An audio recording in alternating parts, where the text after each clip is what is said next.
Our next presentation is going to be a duo performance, really trying to show an exemplar of how community and consumer involvement can benefit the research being conducted as well as being translated into clinical practice. Unfortunately, we won't have Miss Leah McLeod to come and attend in person, but we'll have her voice. So we look forward to hearing from her. But I'd like to welcome to the stage Dr. Lise Lafferty. So Lise is a senior lecturer and a senior research fellow at the Kirby Institute here at UNSW. We look forward to seeing some important insights. So thank you, Lise.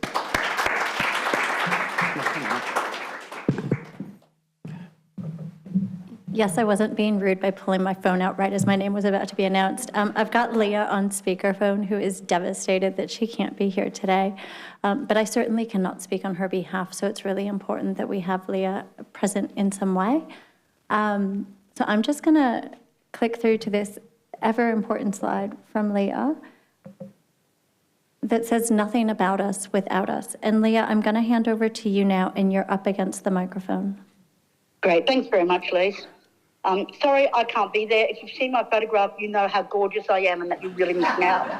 So I do apologise. I met Lise first when she was doing the Stop C project, so the hepatitis project in jail, and I was working for the local drug user organisation, NUMA, and we were looking at, and I was editing a magazine that went into jails, and we were looking at giving people the feedback that they deserved about the interviews that Lise and Jake Rance had done inside. And I thought that was a really good point. But I knew that we needed to also be able to talk to people about who are these researchers, because the thing is that we don't trust very easily as people who use drugs, and we need to be introduced to people, and we need to know that people have our welfare at heart. Otherwise, we just put everybody in the same kettle as do-gooders, and they're not necessarily people who really understand us or whatever. So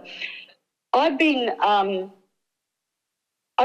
every time that I had an interview with a researcher, I'd always seen it as that's a great thing. It's like a bit of money, or it was like a card, you could go to Coles and get some groceries. And that's really all I saw research as when I was sort of younger and doing those things. Something changed when I did a piece of research that was about, I had to tell them every single time that I'd had violence in my life and whether I'd used more or less or the same afterwards. And by the time I got to the seventh episode of violence, having gone through, deaths and beatings and police and domestic violence, etc., and was completely traumatised, I burst into tears and said, I can't do this anymore. And I started thinking, who said that this would be an okay thing? Who thought that this would be something that you could ask people and that they would be okay with it, and that there was no counsellor there or anything? So I started looking into the processes around that and what you needed to do. And as I became more involved in drug user organisations, I realised that, our voice needed to be there, that there was not going to be a situation where we were guerrillas, we weren't sort of one of those, we weren't a population that could be acted on. We were our own people, and that we needed to be able to keep ourselves safe in processes like research. I had also seen a situation where we'd been used as a ticker box, where, for example, there'd been a research article and someone from the organisation, from a peer worker organisation, had been given a credit on that, but they had nothing to do with the article. They'd sort of been part of, the process, but not in an advisory way, simply sort of in the way of getting people, to do the research, etc. And I thought, we're being used, we're not, that's not an appropriate way to treat us. That's not respectful. And And I started looking at researchers and looking to researchers who would actually respect us, people who were actually interested in valuing us, in valuing our knowledge, our experience, our time, and the goals that we wanted to achieve, and look at the kind of research that we wanted done about ourselves, the things that we needed to know in order to be safer, in order to live, lives of value, we needed to be involved and totally inside that process. I was also interested in, there was a lot of financial inequity as well, and I had, in part of my life, I've worked for the NHMRC as a evaluation officer, and I knew that, there was millions of dollars involved in research, and yet, often we were expected as an organisation to do things without being paid and without being involved in that process at all. And yet those interviews wouldn't have taken place without us. Had we not spoken up for those researchers in the way that I mentioned at the beginning, people wouldn't have done those interviews. So it's something that I thought a lot about. And when I meet people like Lise, who actually do actually care about what happens with us and cares about the research, that's really important. And I think the distinction is that when someone's doing research and they actually want change to come about by it, if they're actually if they actually care about the subject that they're looking at, they're not just counting bloody how many sheep we, jump over in a day. They're actually, it's not simply about, curiosity. If it's actually about something is wrong in the system here, we need to work out what it is. We need to work out what the options are and what's acceptable to the population, and do that. Then that creates a different relationship between a researcher, I think, and us. It becomes about building a relationship. Yeah, it becomes about we are ongoing, so it's about us, and we're completely involved. I mean, if they want change to happen, we've got to be inside it too. So, and it's not. I hope that it's not simply a cold-hearted thing. I don't think that it is. I think that there's a number of people who genuinely, respect self-determination, and something that people who use drugs have been fighting for a long time. We've had a lot of stigma and discrimination. We've had a lot of situations where we've been infantilised, where if we think that we're okay using, we're in denial. We're either evil in the justice system, or we're sick in the health system. There's no thought about bodily integrity, pleasure, or any of those issues. So to have someone care about us and think about us in that way is really important. So that means that we need to be involved. We need to be involved in looking at the kinds of priorities we have. We need to be looking at being able to sit on reference groups. So, for example, there's a group that I'm sitting on at the moment. There's the hepatitis B in jails group, and that I'm in that because of my expertise around using in jails. So and that's got a fantastic number of people involved in that from a whole range of different community groups.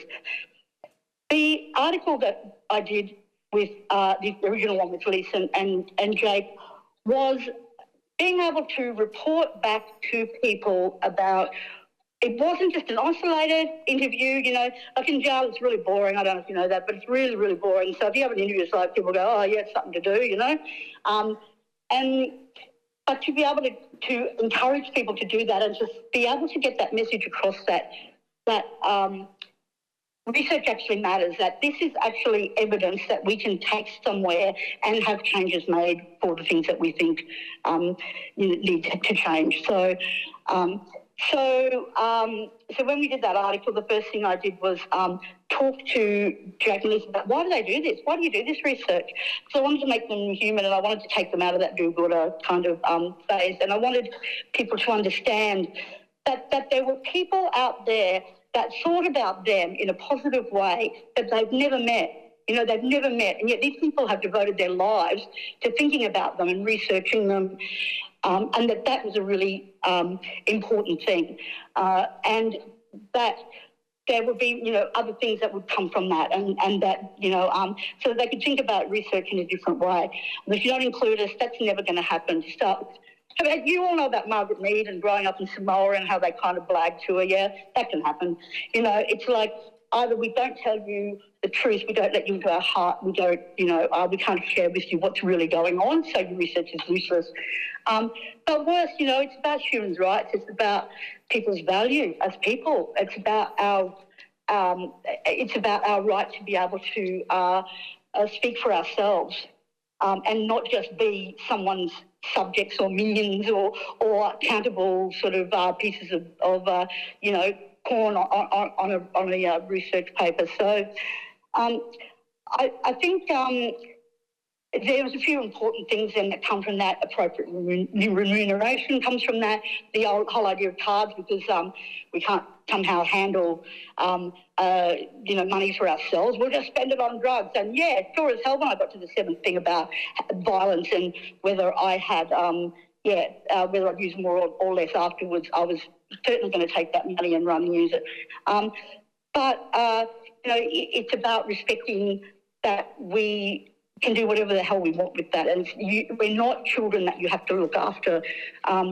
It's about taking care of wording, asking us how to word things, what's important, looking at language. And there's some things that will completely just ram us up straight away, ways that we don't like to be referred to. And that's a really, really important part of any organisation, any group of people. If you're one of us, we talk maybe about ourselves in a different way than we would expect other people to speak about us. That's with every group, I think.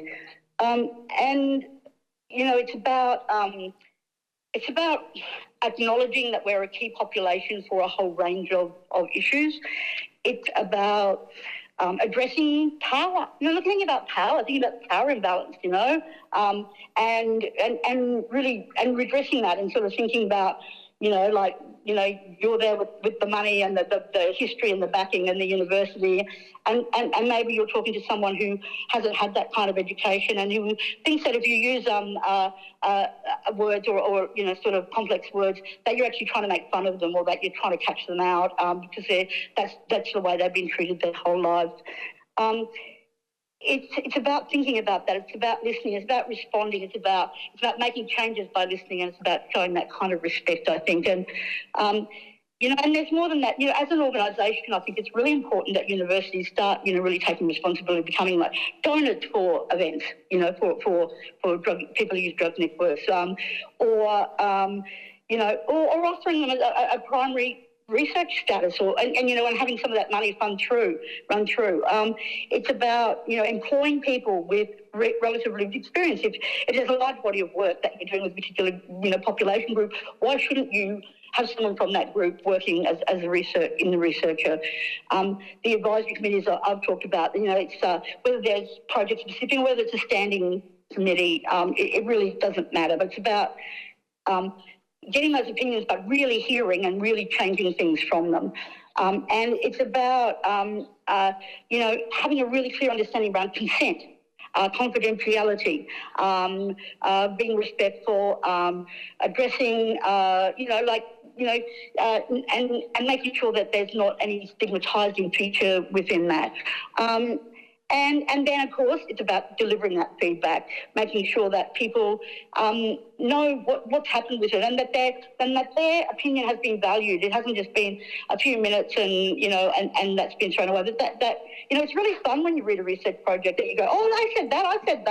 I'm a Frederica from wherever, and I said that, and that you can see that they've taken your points into account is really important. So, it's been, there haven't been a lot of researchers that I've had the pleasure of working with who I really thought got it. I'm really pleased to say that Lise is one of them. I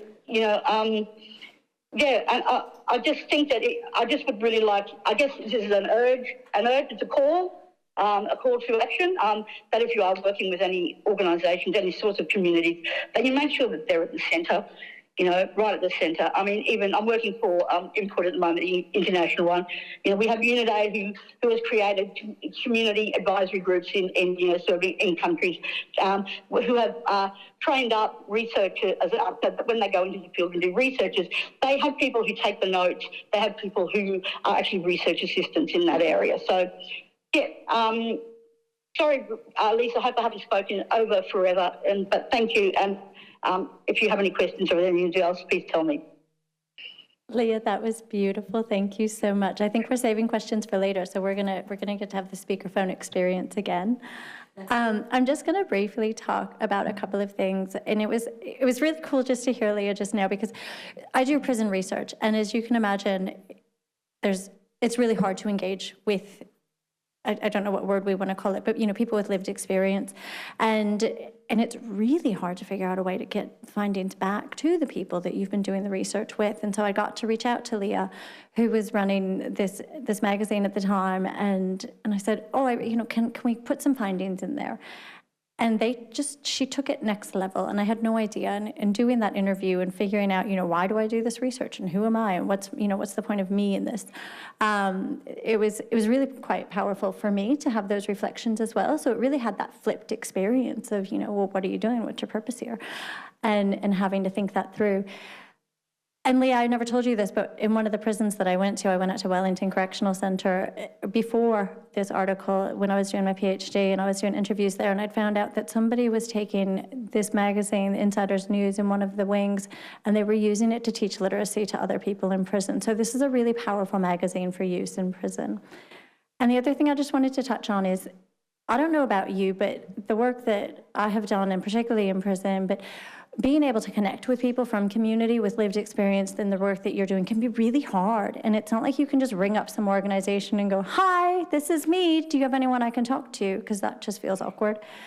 And then you attend conferences and they do panel sessions. And then suddenly people are bearing their souls on stage, and then you really can't go up to them because you know all this about them, and then it creates this weird power imbalance again. So I've had the joy of being able to work with the INSU organization conference, International Network of Health and Hepatitis and Substance Users, and they have a few different committees that they run in advance of the conference to help inform the conference, and one of them is the Early and Mid-Career Researcher Committee, and then they also have a community committee and a couple others. But what we did was we got to connect the committees, the Early and Mid-Career Researcher and the Community Committee, and we put together a networking event where we got to go, right, we're gonna do like a speed dating session so that people can just go, you know what?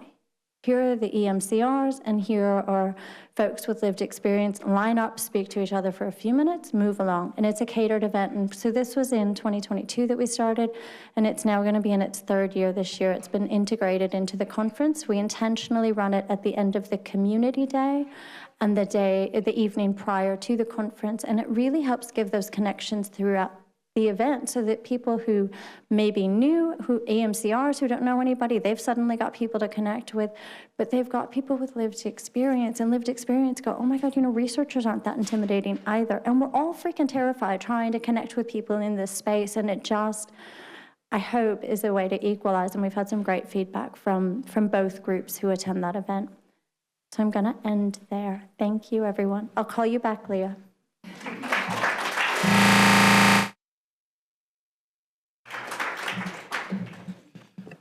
Thank you, Lise, and thank you, Leah. Hopefully we caught her before she hung up. There were some beautiful insights from Leah, particularly like how she emphasised the need. We all know it's important to involve consumers, but to hear those one-on-one case studies of how actually the research we're conducting could be harmful or inappropriate is a really powerful message. I really like the idea of the types of relationships we need to develop with consumers involved in our research, the importance of trust, and the importance of respect being underlying themes that should always run through that. So that was fabulous, thank you.